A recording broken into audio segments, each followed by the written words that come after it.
नमस्कार आप सभी को। तो कैसे हैं आप सब डियर फैमिली? आशा करती हूँ स्वस्थ होंगे और मस्त होंगे। तो आइए सुनते हैं हरतालिका तीज व्रत की कथा। बोलो शंकर भगवान की की जय। जय।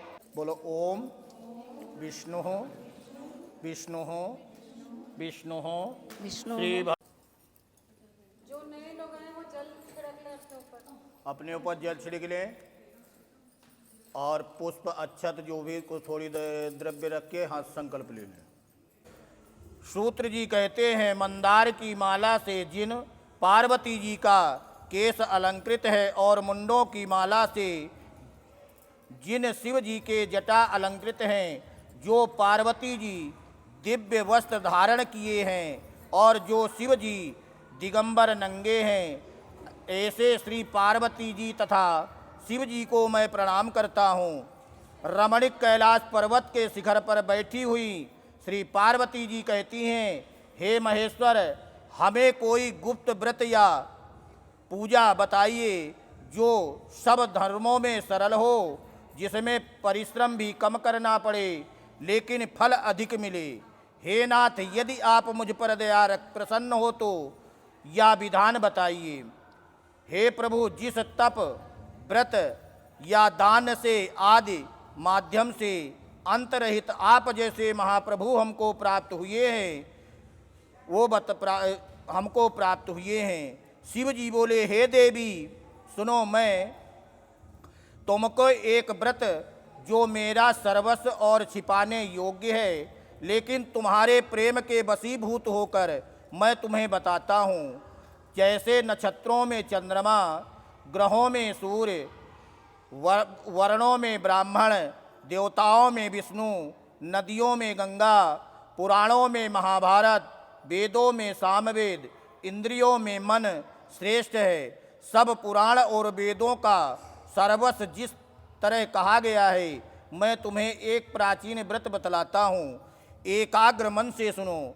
जिस व्रत के प्रभाव से तुमने मेरा आधा आसन प्राप्त किया है, वह मैं तुमको बताऊंगा, क्योंकि तुम मेरी प्यासी हो। भादव मास के शुक्ल पक्ष से युक्त शुक्ल पक्ष की तृतीया तिथि को उसका अनुष्ठान मात्र करने से स्त्रियां सब पापों से मुक्त हो जाती हैं। हे देवी, तुमने आज से बहुत दिनों पहले हिमालय पर्वत पर इस व्रत को किया था। यह वृतांत मैं तुमसे कहूँगा। पार्वती जी ने पूछा, हे नाथ, मैंने क्यों यह व्रत किया था? यह सब आपके मुख से।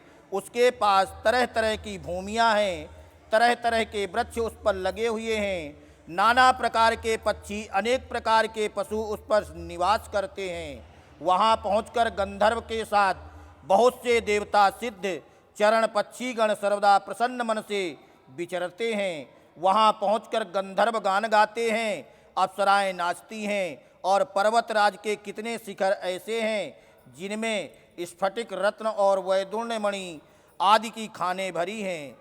यह पर्वत ऊंचा तो इतना अधिक है कि मित्र के घर की तरह समझकर आकाश का स्पर्श किए रहता है। उसमें समस्त शिखर सदैव हिम बर्फ से आच्छादित रहते हैं।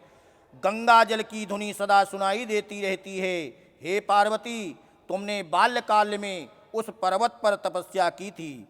12 वर्ष तक उल्टी टंग कर केवल धुआं पीकर रहीं और 14 वर्ष तक सूखे पत्ते खाकर रहीं। माघ मास में तुम जल में बैठी रहती और वैशाख की दोपहरी में पंचाग्नि में तपती थी। श्रावण के महीने में जल बारिश में तुम भूखी प्यासी रहकर मैदान में बैठी रहती थी। तुम्हारे पिता इस तरह के कष्ट का सहन को देखकर बड़े दुखी हुए। वे चिंता में पड़ गए कि अपनी कन्या किसको दूं। उसी समय में नारद जी वहां आ पहुँचे। मुनि श्रेष्ठ नारद जी उस समय तुम्हें देखने गए थे। नारद जी को देखकर गिरिराज ने अर्घ, पाद्य, आसन आदि देकर उनकी पूजा की और कहा, हे स्वामी, आप किस काम के लिए आए हैं? मेरा अहोभाग्य है, आपका आगमन मेरे लिए अच्छा है। नारद जी ने कहा, हे पर्वतराज सुनो, मैं भगवान विष्णु का भेजा हुआ आपके पास आया हूँ। आपको चाहिए कि यह कन्या किसी योग्य वर को दें। भगवान विष्णु के समान योग्य वर ब्रह्मा, इंद्र, शिव इनमें कोई नहीं है। इसलिए मैं यही कहूँगा कि आप अपनी कन्या भगवान विष्णु को ही देवें।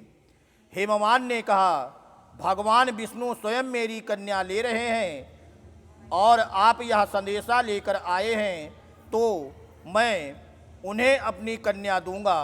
हिमवान की इस बात को सुनकर मुनिराज नारद आकाश में विलीन हो गए। वे पीतांबर, शंख, चक्र, गदा और धारी भगवान विष्णु के पास जा पहुँचे। वहाँ हाथ जोड़कर नारद जी ने भगवान विष्णु से कहा, हे देव सुनिए, मैं आपका विवाह पक्का कर दिया है। उधर हिमवान ने पार्वती जी के पास पर तुम बड़ी दुखी होती हुई विलाप करने लगी। तुमको इस तरह विलाप करते देखकर एक सखी ने आप पास आकर कहा, देवी तुम क्यों इतनी दुखी हो, इसका कारण बताओ। तुम्हारी जो कुछ इच्छा होगी मैं यथाशक्ति उसको पूरा करने की चेष्टा करूंगी, इसमें कोई संशय नहीं है। पार्वती जी बोली, मेरी जो कुछ अभिलाषा है उसे तुम प्रेम पूर्वक सुनो। मैं एकमात्र शिव जी को अपना पति बनाना चाहती हूँ, इसमें कुछ भी संशय नहीं है। मेरे इस विचार को पिताजी ने ठुकरा दिया है, इससे मैं अपने शरीर को त्याग दूंगी। पार्वती की इस बात को सुनकर सखी ने कहा, शरीर का त्याग ना करें, चलो किसी ऐसे वन को चलें जहाँ पिता को पता ना लगे। ऐसी सलाह कर तुमने वन में जा पहुँची। उधर तुम्हारे पिता घर घर तुम्हें खोजने लगे। दूतों द्वारा भी खबर लेने लगे कि कौन देवता किन्नर मेरी पुत्री को हर कर ले गया है। उन्होंने मन ही मन में कहा कि मैं नारद जी के आगे प्रतिज्ञा कर चुका हूँ कि अपनी पुत्री भगवान विष्णु को दूंगा। ये सोचकर हिमवान मूर्छित हो गए। गिरिराज को मूर्छित देखकर सब लोग हाहाकार करते हुए दौड़ पड़े।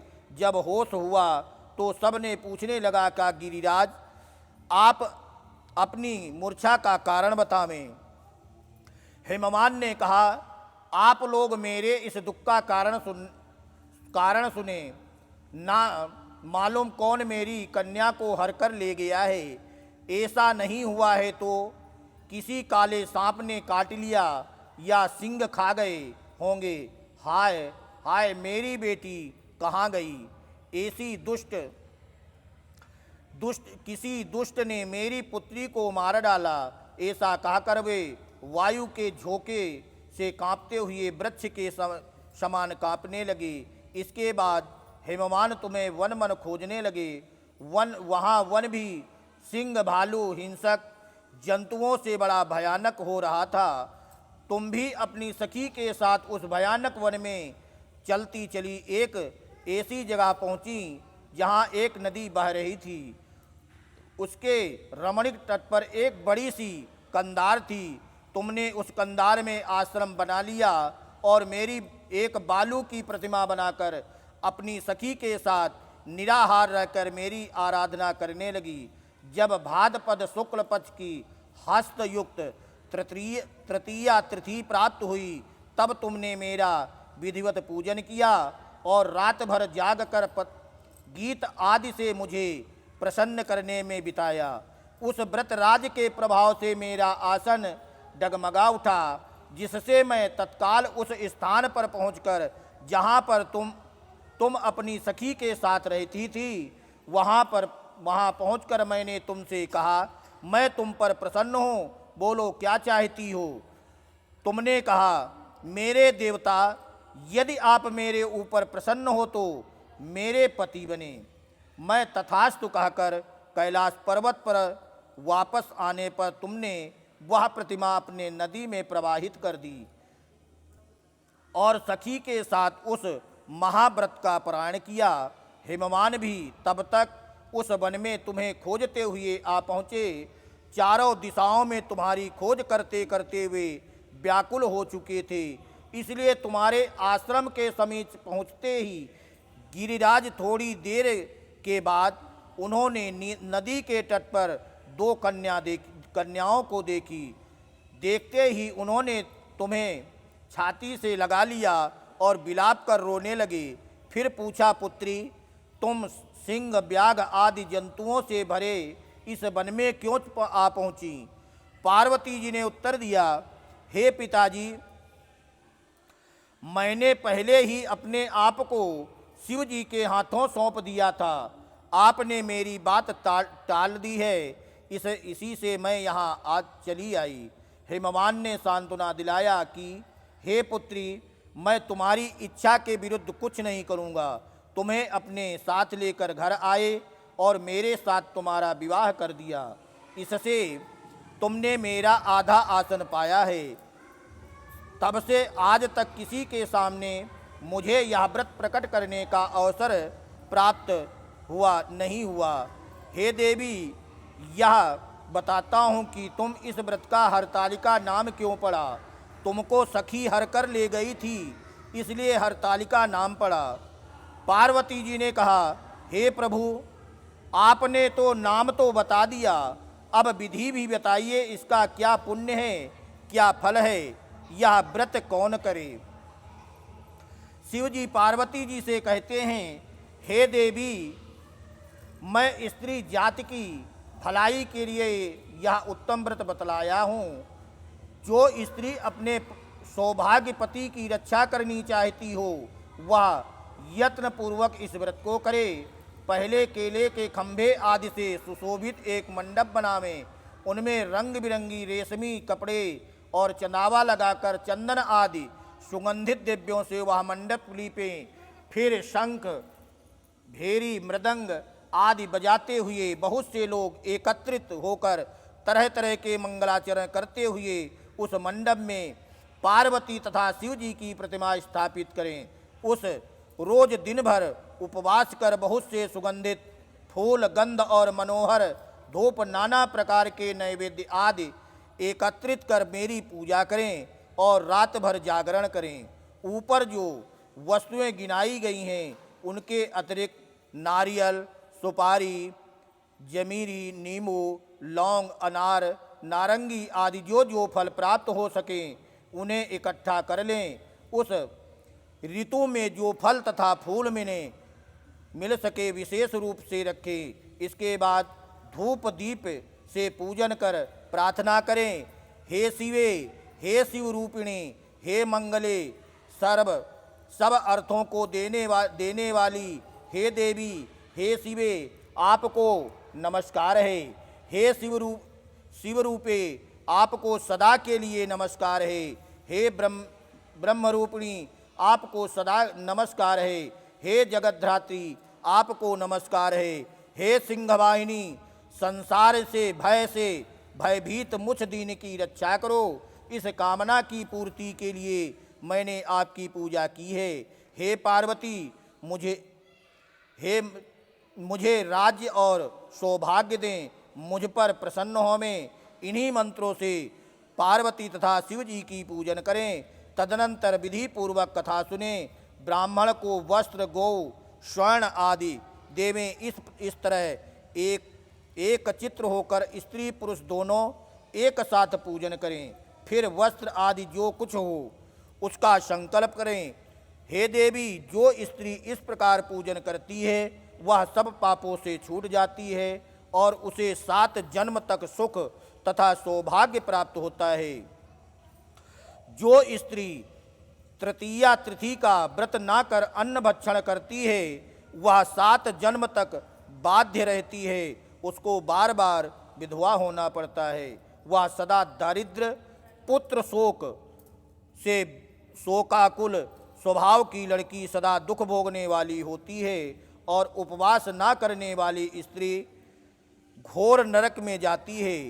तीज के दिन जो अन्न खाते हैं उन अन्न खाने से सुगरी का जन्म प्राप्त होता है, फल खाने से बंदरिया का जन्म प्राप्त होता है, पानी पीने से जोंक का जन्म प्राप्त होता है, दूध पीने से शापिन का जन्म प्राप्त होता है, मांसाहार करने से बाघिन का जन्म प्राप्त होता है, दही खाने से बिल्ली का जन्म प्राप्त होता है। मिठाई खाने से चींटी का जन्म प्राप्त होता है। सब खाने से मधुमक्खी का जन्म प्राप्त होता है।